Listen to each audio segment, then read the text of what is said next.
Contagia os outros com a tua alegria, com a tua energia. Contagia os outros com os teus talentos musicais. Contagia os outros com memórias de dias felizes. Não com o vírus. O futuro começa agora. E quanto mais cuidados tivermos separados, mais rapidamente voltaremos a estar juntos. Por isso, protege-te e influencia todos à tua volta a fazerem o mesmo. Contamos contigo. Contamos com todos. Juntos vamos vencer o vírus. Olá, boa noite a todos. Bem-vindos ao Matosinhos Saudável, um programa da Matosinhos Sport e da Câmara Municipal de Matosinhos, em que pretendemos partilhar convosco informações de saúde e de estilos de vida saudáveis. Eu chamo-me Catarina Monteiro, sou uma das nutricionistas dos gabinetes de aconselhamento alimentar da Matosinhos Sport, que é um serviço disponibilizado pela Câmara Municipal de Matosinhos para todos os seus municípios. Este serviço é suportado pela Câmara e disponibilizado durante todo o ano. Ora então, hoje estou aqui para vos falar acerca de alimentação em tempos de pandemia e visto que estamos novamente numa fase de confinamento semelhante àquela que passamos no ano anterior, estamos numa fase em que, estando mais tempo em casa, também estamos mais sedentários, os níveis de stress aumentam e existe aqui uma tendência para desvalorizarmos a parte alimentar, mas esta acaba por ter uma componente muito importante na nossa saúde. Por isso, hoje estamos aqui para falar da alimentação e para falarmos acerca também dos malefícios, dos descuidos e dos benefícios destes cuidados.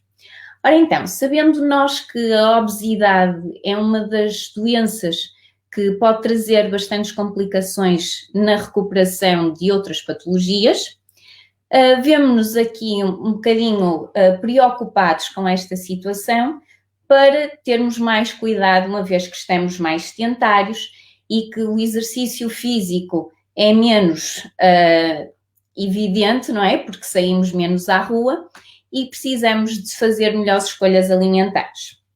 Ora então, nós sabemos que um estado nutricional adequado e uma hidratação adequada também beneficia um bom sistema imunitário, isto é, ajuda na resposta do nosso sistema imunitário, que é quem nos protege também das doenças. Sabendo nós que quando existem déficits nutricionais, o nosso sistema imunitário está comprometido, é importante focar-nos nestes nutrientes, nomeadamente em vitaminas, minerais, vitaminas como vitamina A, C, D, E, minerais como zinco, selênio, os beta-carotenos, que nos irão permitir uma otimização do nosso sistema imunitário e uma resposta mais competente. Ora então, e nós pensamos, ora bem, se eu preciso de ter mais vitaminas, mais minerais, vou fazer um suplemento. Não necessariamente. Porquê? Estas vitaminas e estes minerais encontram-se nos alimentos e encontram-se não apenas num alimento, mas num grupo de alimentos, no grupo dos alimentos da roda dos alimentos, ok?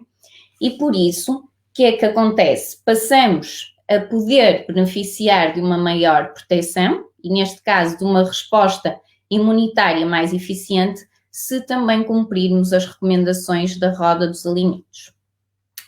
Juntamente com isto tudo, como eu vos falei inicialmente, o confinamento também provoca maior stress nestas fases e o stress também leva a que muitas vezes haja um aumento do consumo alimentar.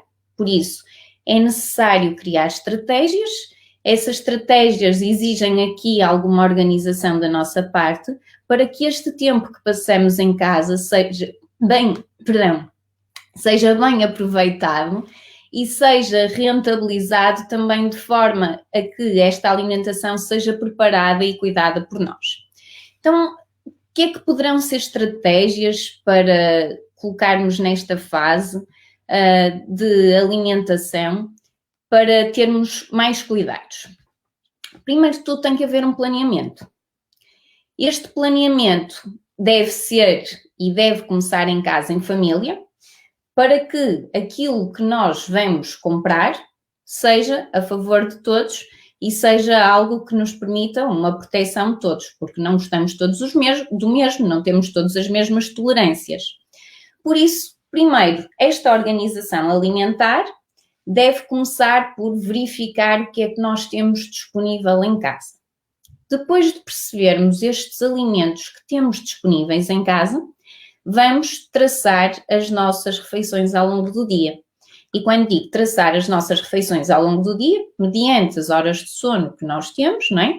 Vamos acordar à hora A, B, C ou D, vamos ver se precisamos de fazer um pequeno almoço, uma merienda da manhã, um almoço, quantas merendas da tarde e o jantar, ok? Daí contabilizamos. O que é importante a nível das refeições? Tentarmos não estar mais de 3 horas e meia sem comer. E isto facilita o quê? O controle do apetite. Se comermos várias vezes, permite com que não vamos com tanta voracidade para as refeições seguintes.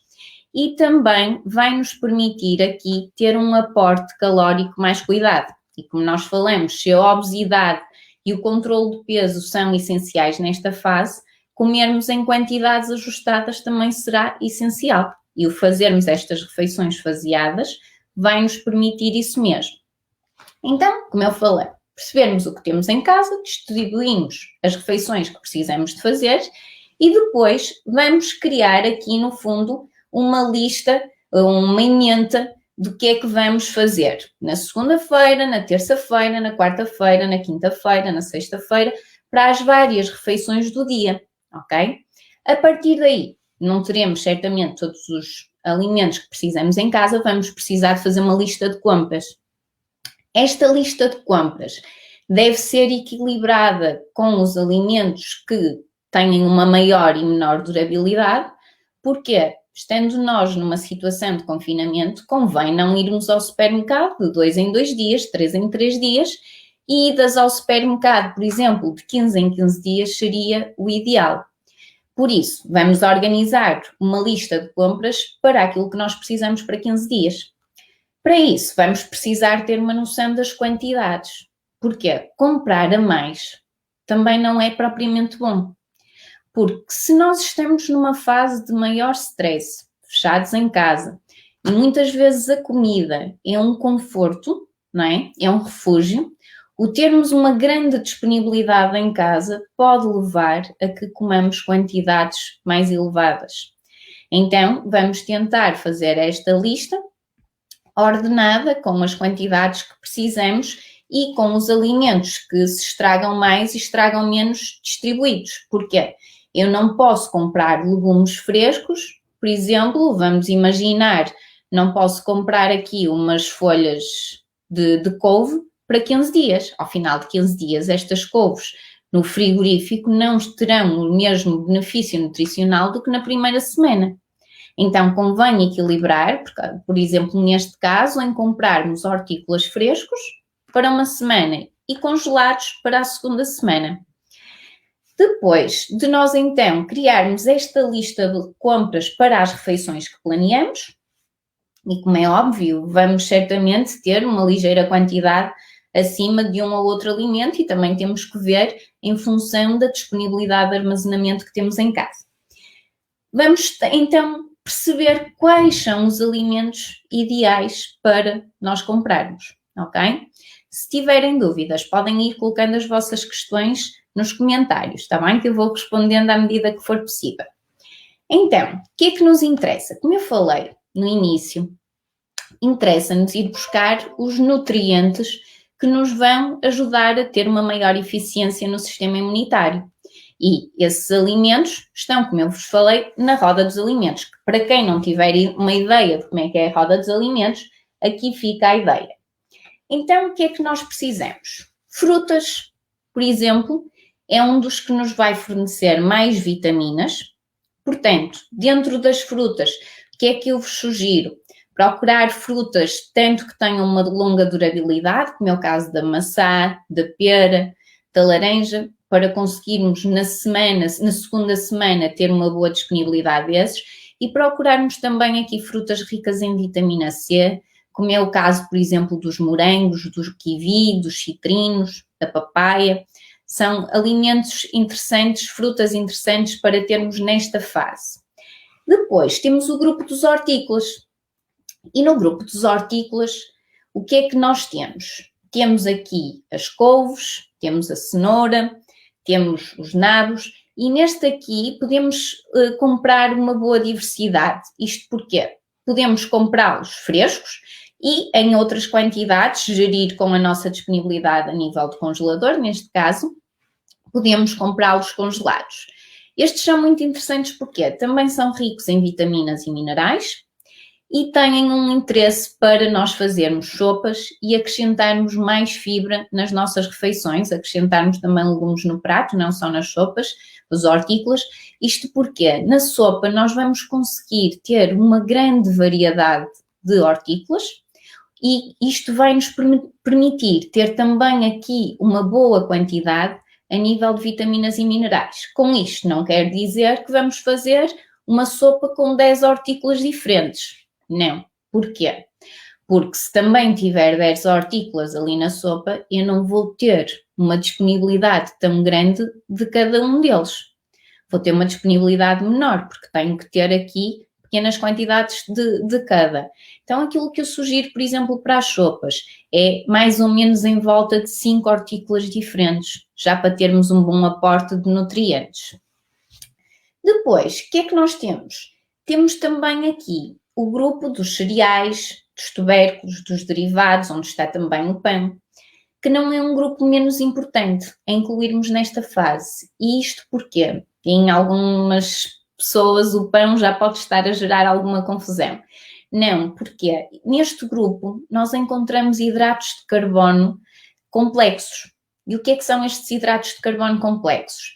São hidratos de carbono que nos vão dar uma saciedade durante mais tempo, porque também têm uma absorção mais lenta. Se formos para este grupo, para pão integral ou para farinhas integrais, cereais com mais fibra, vamos encontrar uma saciedade ainda maior, mas não tem necessariamente que o ser, e até no caso do pão, nós devemos escolher o pão em função da nossa tolerância intestinal.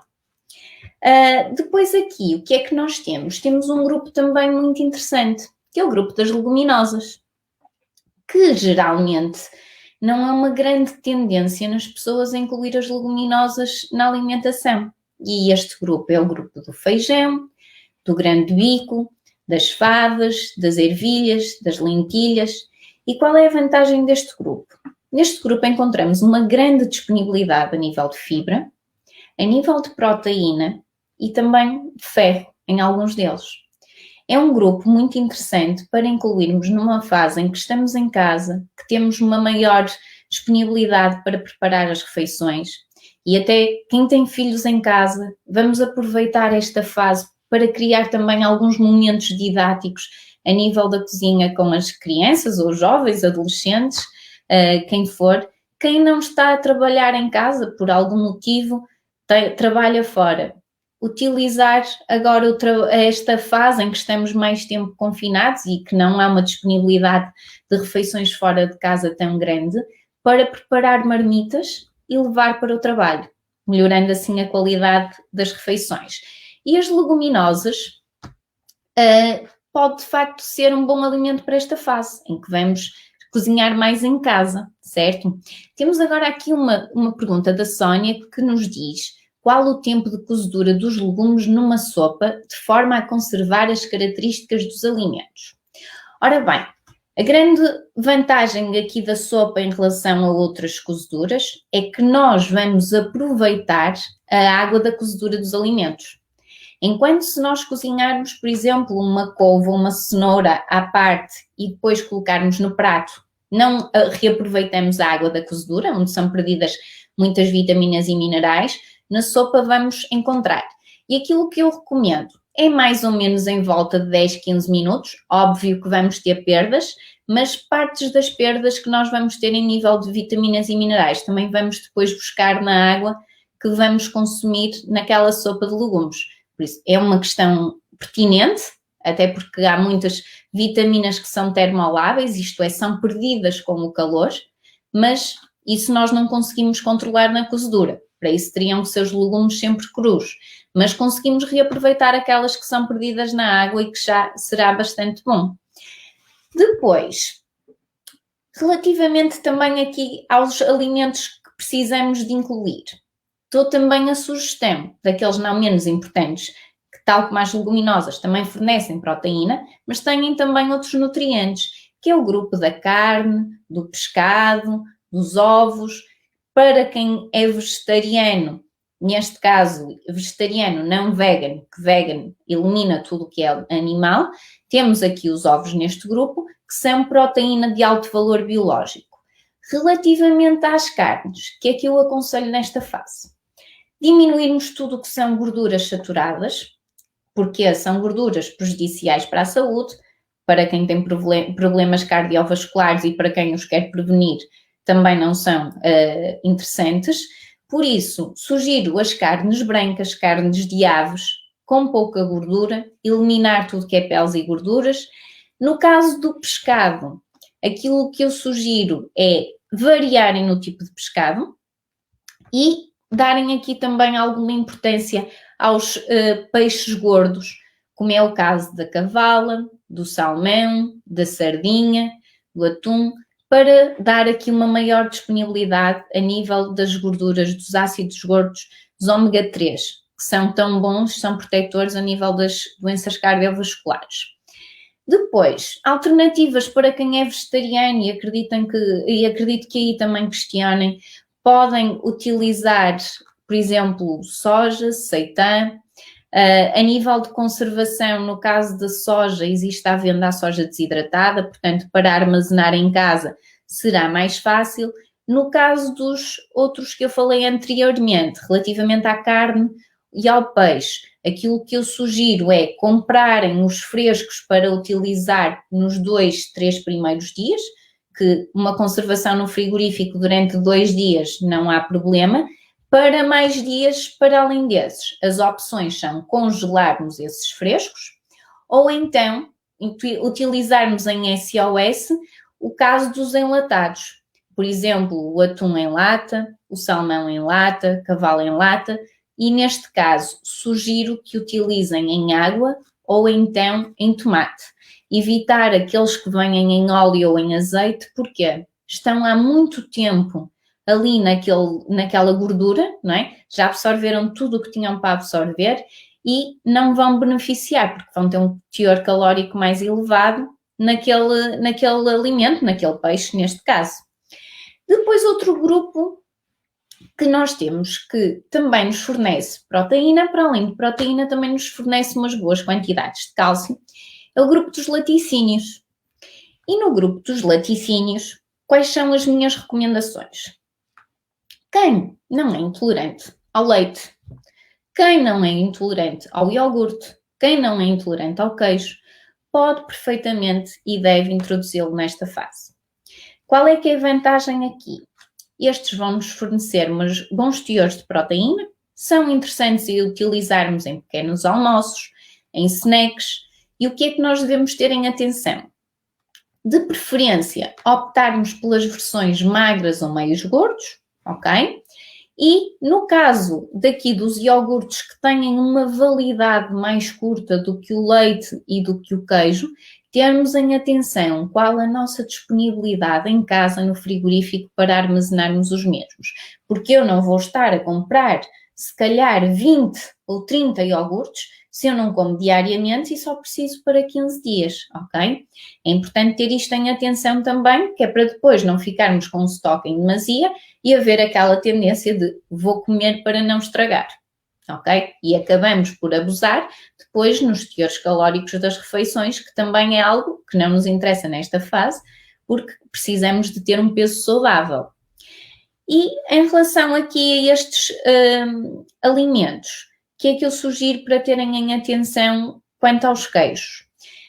Muitas vezes surge a dúvida quando eu digo, olha, adicione uma fatia de queijo magro.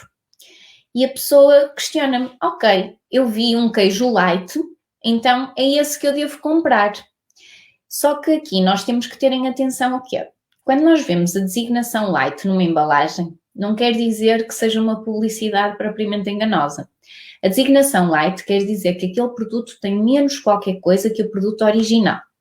No caso dos queijos, o que é que nós devemos ter em atenção? Se for um queijo que diz menos 50% de gordura, é efetivamente um queijo magro. Se for um queijo que diz menos 30% ou menos 40% de gordura, corresponde a um queijo meio gordo, ok? Depois, existe um outro grupo que não é menos importante. E vocês vão perceber porque é que eu digo que não é menos importante, que é o grupo do azeite, que é o grupo dos óleos, que é o grupo das gorduras. E porquê é que eu digo que não é menos importante? Nós temos muito aquela tendência de é azeite, é saudável. É este o pensamento, é isto que a mãe diz, não é? Mas é azeite, é saudável. A avó também diz, é azeite, é saudável. Só que o que é que nós temos que ter em atenção? Todas as gorduras são calóricas. E por muito boas que sejam, e no caso do azeite é uma gordura ótima, é rica em vitamina E, é rica em ácidos gordos poliinsaturados, é excelente, tem boas propriedades quando consumida em cru, mas tem o senão de ser muito calórica. E como eu já vos tenho vindo a falar ao longo desta abordagem, aqui o peso deve ser tido em conta, não é?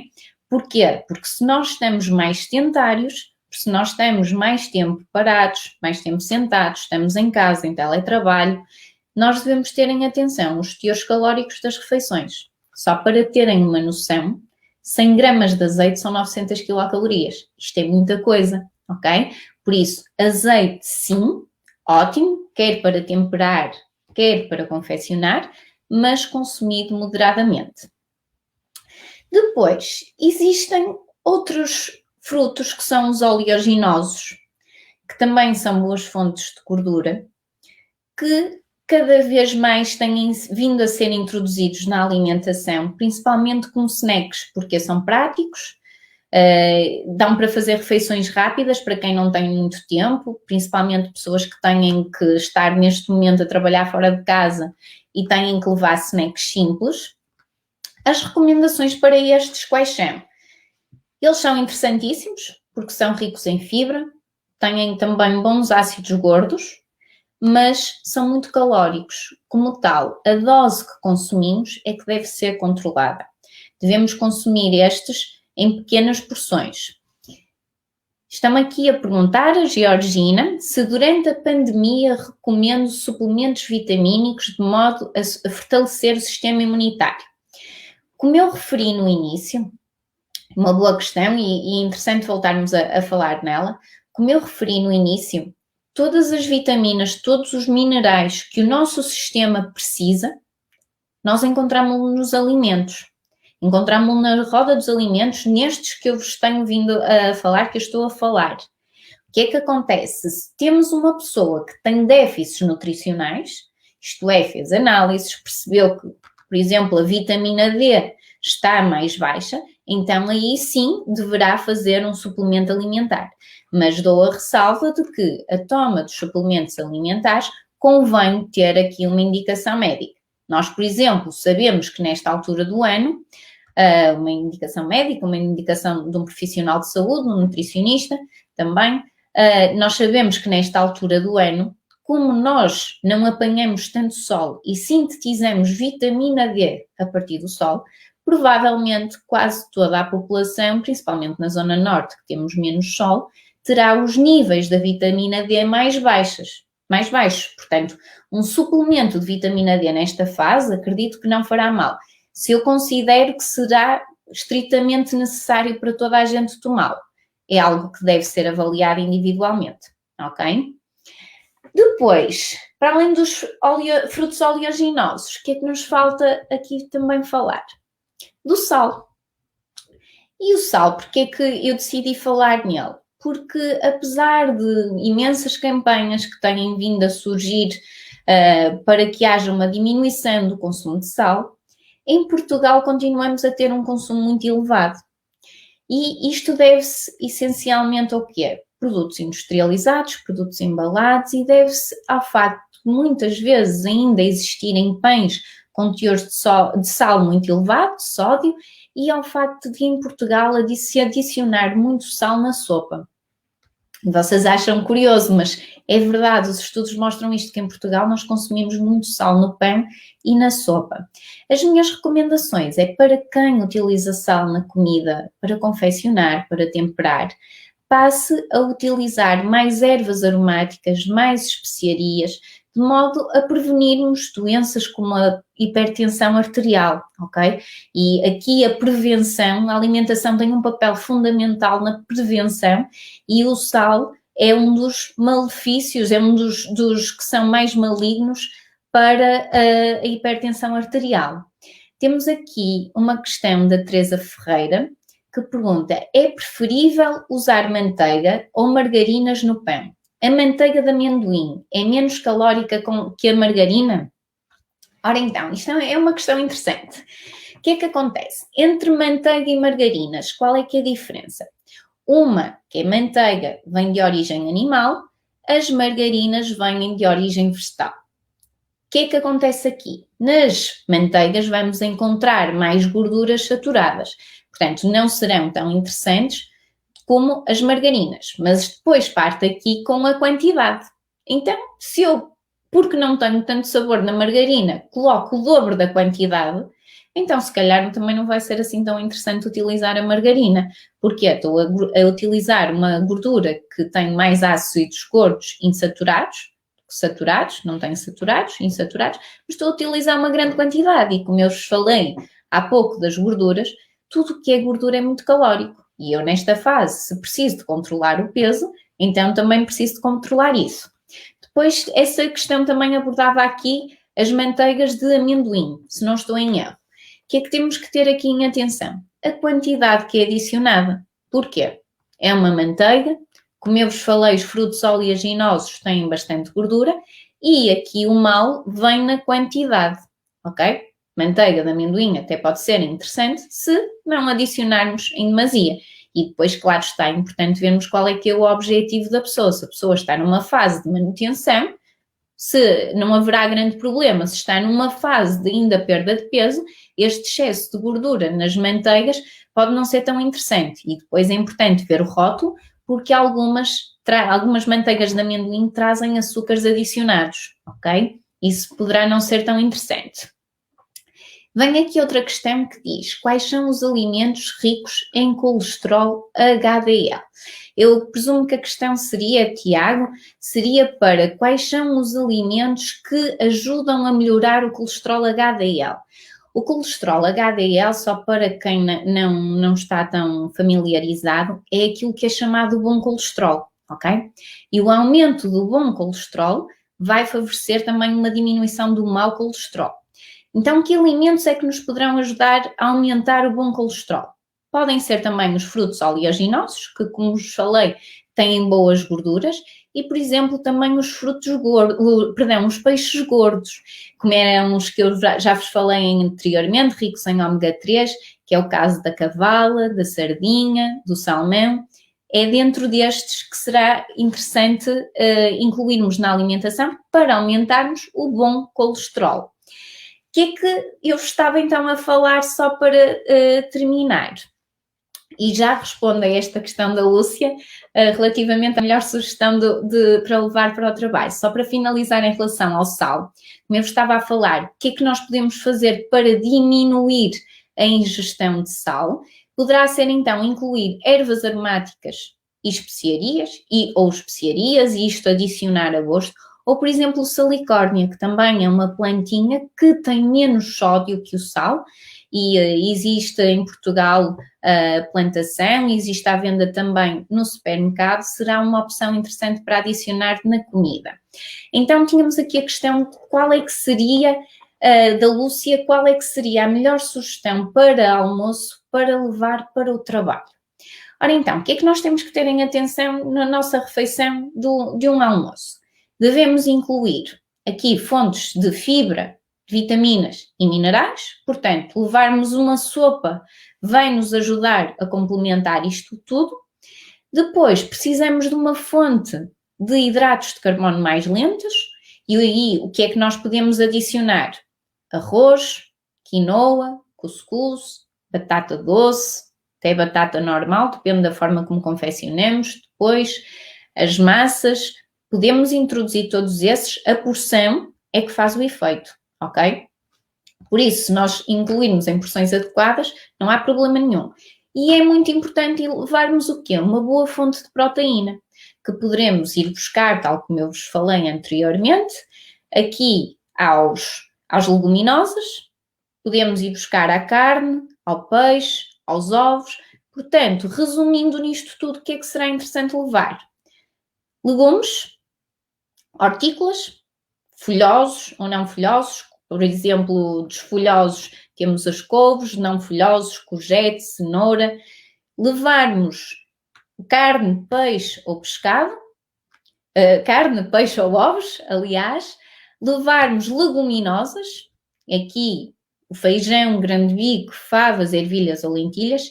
E ou, se necessário, porque já temos as leguminosas, uma fonte dentro do grupo dos cereais, como é o caso do arroz, da quinoa ou do cuscuz.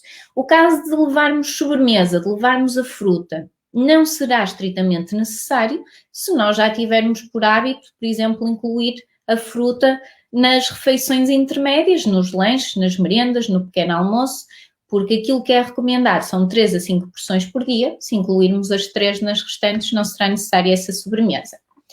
Ora então, temos aqui uma pergunta da Fátima, que agradece, e nós agradecemos também a sua parabenização, que relativamente aos diabéticos, que recomendações tem para esta altura de confinamento? Ora, eu vou ser muito franca. Aquilo que é a alimentação de um diabético é aquilo que deveria ser a alimentação de todos nós. Portanto, as recomendações passam por ser as mesmas. Um diabético tem que ter muita atenção depois as quantidades que consome de hidratos de carbono, porque isso é que irá interferir com as suas glicemias. E se está a consumir hidratos de carbono mais lentos ou mais rápidos a nível da absorção. Nesta altura do ano, isto não só para os diabéticos, mas para todos, aquilo que devemos ter em atenção é que aqueles alimentos que são uma exceção ou deveriam ser uma exceção, que é aqueles que não apresentam tanto valor nutricional, que são muito calóricos, que são ricos em gorduras, ricos em açúcares, como é o caso de bolachas recheadas, de chocolates, são alimentos que não são interessantes. Porquê? Acabam por ter uns teores calóricos extremamente elevados, acabam por ser viciantes e muitas vezes, no caso das bolachas, aquele crack-crack, no caso da batata frita, aquelas de pacote, o crack-crack também, que levam a que consumamos quantidades mais elevadas e se estivermos numa fase de stress, em que a comida é uma compensação, vamos abusar mais. Por isso a solução é não ter em casa. E a recomendação não é só para os diabéticos, como eu disse, é para toda a gente. Evitar ter todos estes alimentos em casa serão os melhores cuidados. Depois outra questão, daqui da Mina Ribeiro Santos. Boa noite. Entre sal e açúcar, qual o pior o mascavado e mais saudável? Ok, eu penso que a questão seria, entre o sal e o açúcar, qual seria o pior e se o açúcar mascavado será mais saudável? Ok, aqui o sal e o açúcar são os dois maus, ok? Não existe um pior que o outro, a questão passa pelas quantidades que adicionamos de um e de outro. Quanto ao açúcar mascavado, passa também por aí, é pela quantidade que nós adicionamos, sendo um açúcar que tem um bocadinho mais de fibra que o açúcar mais refinado, o açúcar branco, terá aqui um benefício. Contudo, é açúcar e se for adicionado em grandes quantidades, terá os mesmos malefícios. É um bocadinho por aqui. Depois, por fim, de tudo aquilo que eu estive a falar até agora, o que é que nos falta falar também? É da água, que não é menos importante para nos ajudar a ter um equilíbrio hídrico no corpo. E quais são as minhas recomendações para a água neste momento? Está mais frio, tempos de chuva, nem toda a gente tem facilidade em beber água. E estando em casa, há pessoas que me dizem, eu no trabalho tenho aquela rotina e vejo o colega a beber e acabo por beber mais. Em casa, acabo por facilitar um bocadinho mais, não bebo tanta água. Então, quais são as minhas recomendações para esta fase? Primeiro, passarmos a beber água de formas diferentes. Isto é, podemos fazer chás, podemos beber águas aromatizadas. Quando digo águas aromatizadas, por exemplo, juntar limão, juntar canela, para quem gosta de gengibre, adicionar um pouco de gengibre.